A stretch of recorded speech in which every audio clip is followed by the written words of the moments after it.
September the 22nd. Do the midweek review here, so to speak. And the topic I want to hit today is this whole issue that's come up about the debt limit and the fact that the Republicans, Senator McConnell and the Republicans, don't want to give the Democrats the 60-vote majority under the Senate rules to pass this debt limit increase and the strategy around it. Well, I kind of have some agreements and some disagreements. Obviously, on the one hand, it turns out that the Democrats obviously can pass the debt limit increase in their gigantic spending bill, the so-called $3.5 trillion bill that have all the social programs in it, that the House is working on passing with a lot of tax increases. And that bill there's no reason why, if they pass such a bill, that they can't include the debt limit increase in that and pass it basically with a 51-50 vote using the vice president to break the tie under the so-called reconciliation rules. Okay, so the Democrats in principle do not need the Republicans to pass this debt limit increase. The second thing is, and this is so that's the thing to consider here. Now, the second thing about this is that the debt limit does have to be increased simply because of all the spending that's in the pipeline anyhow, things that everybody pretty much agrees on: Social Security, maintaining the military, the basic functions of government. I don't think anybody really is saying that should shut down. If so, it's so it's going to have to pass one way or the other. I mean, that's a given. So now that we see that, the question is what to do.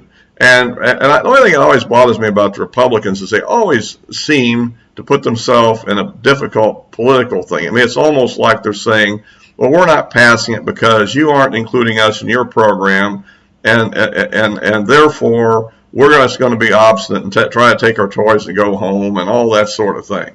And I don't think that's the correct way it should be framed. What I think we should do, in fact, is reject their bill and propose our own bill and say we'll give you the votes for that bill, which would include a debt limit increase. But what we should use it for is to try to get something we want. Now, what is that something? And that's something that will have to be determined by them, obviously. I have a suggestion, but that may not be the suggestion that they would agree with. Looking at this immigration disaster we've got and looking at the long-term implications for the Republican Party if this continues, my thought is that we should include in it money for the wall, to finish the wall, and a legal requirement that the money, that the process be carried out. And the way I would try to enforce that would be just increase the debt limit enough to get us through to the end of the year, and then they have to have made some progress on completing the wall by that time, a certain amount of progress. And then another increment would come, let's say, in the next quarter. And if they've completed the wall on that thing, then they'd have that. And then when the wall's actually completed, then the full debt limit increase would be authorized. So in other words, don't give them, an extra $5 or $6 trillion of debt limit in one fell swoop and let them do whatever they want with it. Instead, try to meter it out piece by piece in return for finishing the wall.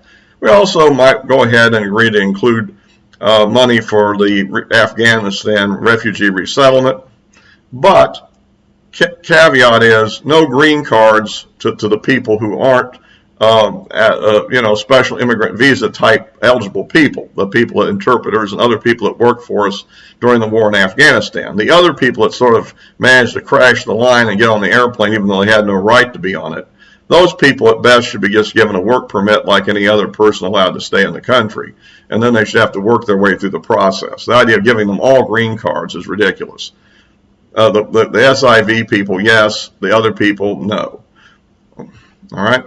So that just kind of gives you a viewpoint of the kind of things I put in there. Oh, and while we're at it, let's put that $1 billion for the Iron Dome in there too, just to snarl back at the House. Okay. So the Democrats in the House, that is. So that's what I would propose. And I think it would be much more proactive and reasonable than simply saying we're just going to vote no. Right, we shouldn't just vote no. We should also have a counter proposal that goes down our lines, what we demand, and anyway, that's my attitude on that subject.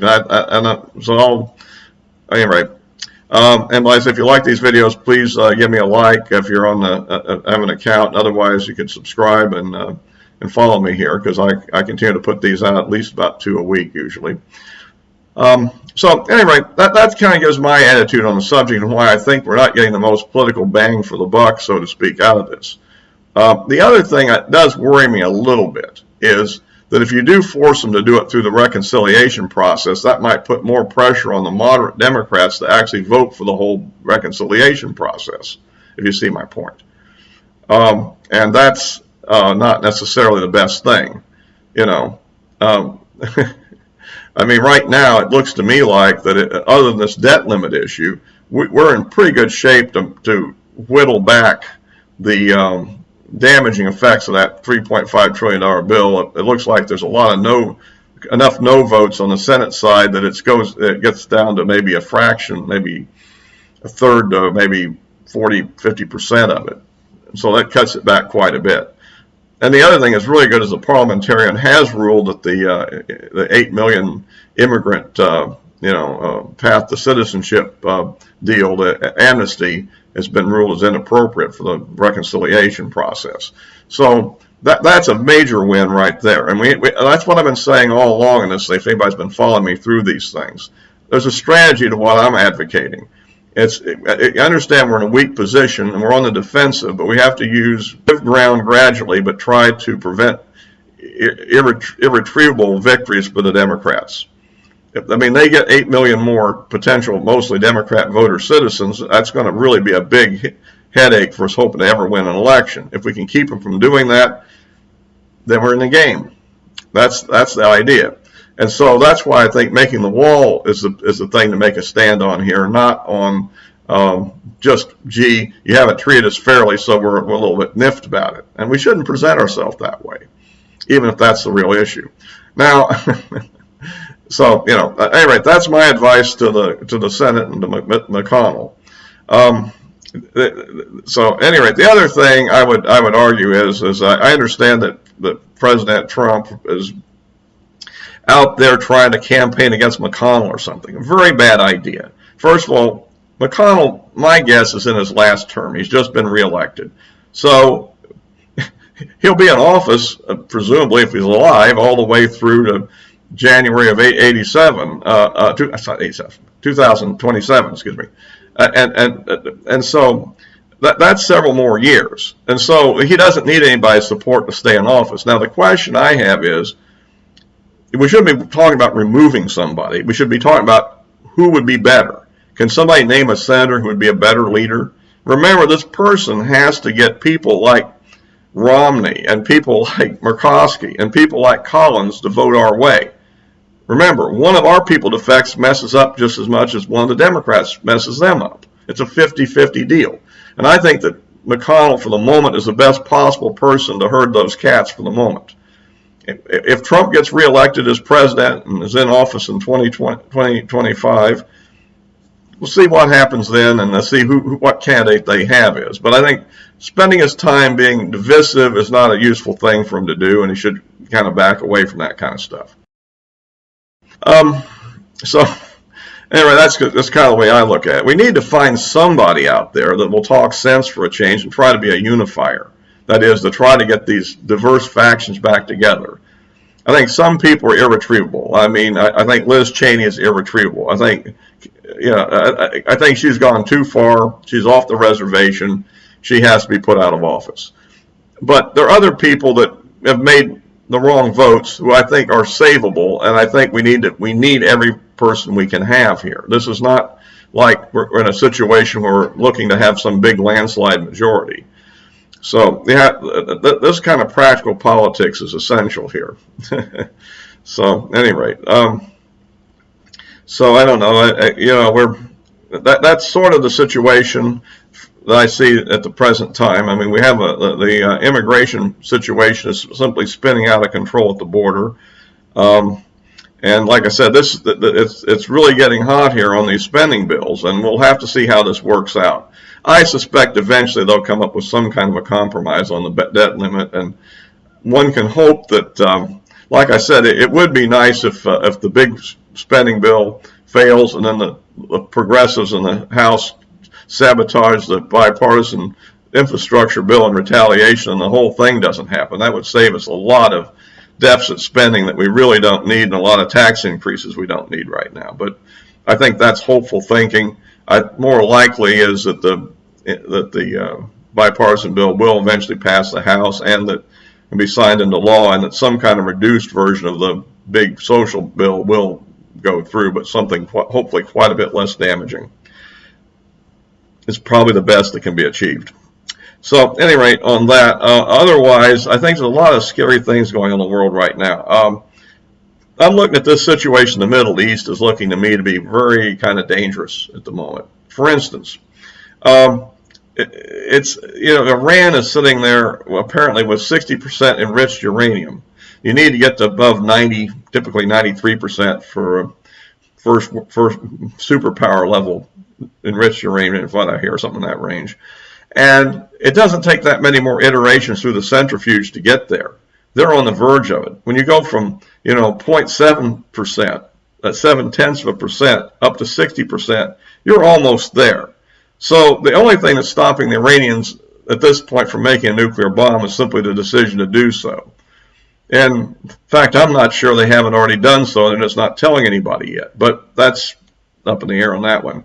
But that's hanging out there. You have these increasing battles going on in Syria. You've got the Israelis there conducting airstrikes. You've got the Russians conducting airstrikes. You have American troops in eastern Syria fighting against ISIS, or as they call them, I think in Arabic it's something like Daesh or something like that. So all these things are going on at the same time, and you have Iranian Republican Guard elements in there as well. It's a and there's also anti-Syrian government factions as well as the Syrian government under Bashar Assad. So you've got a real powder keg. It looks to me all it would take is somebody to make a mistake, and we could have some kind of serious conflict spinning out of control. I don't know if it would be an Israeli-Russia conflict, an Iran-Israel conflict, a U.S.-Russia conflict, or what. But and then you got Turkey in there. I should have mentioned that as well. I mean, this is like, that to me seems very unstable, and we might have some surprising developments out of there at any moment, and we don't know when that moment might be. Then we also have the Israeli issue that they are talking about the idea of their famous attack on the Iranian nuclear capacity, although it just seems to me, I'm questioning, do they actually have the capability of carrying out such an attack? I mean, first of all, they have to fly over other countries to do it. Syria, Jordan, Saudi Arabia. I mean, basically. And I find that kind of hard to see how that would actually occur. I mean, they have done this sort of thing passed on a single raid against one point target in Iraq many years ago. But I don't know. The situation is a lot tenser now, and you have an introduction of high-end Russian air defense systems in Syria too, with radars. And I'm just saying, it sounds to me like it's more of a bluff than a reality. I mean, if they had a single point target that they had to destroy, and that was all they had to do, or maybe two, I think they could pull that off. But the Iranian situation is so dispersed, that I'm dubious that they could conduct the kind of sustained raids that would take to really do it. And you might have to knock down a lot of their defense systems before you could carry it out anyhow. That's another issue. So anyway, I'm just saying that's something to keep an eye on after Afghanistan, is that there's other conflicts out there, and that one to me has a lot of potential for real trouble. At any rate, I think I'll wrap this up for today, but I just kind of put out, my 2 bits worth on all these subjects. And if you want, you can follow me on social media. The links are below. The Twitter updates are probably the most frequent, where I put out whatever I'm thinking, usually on a daily basis. And until next time,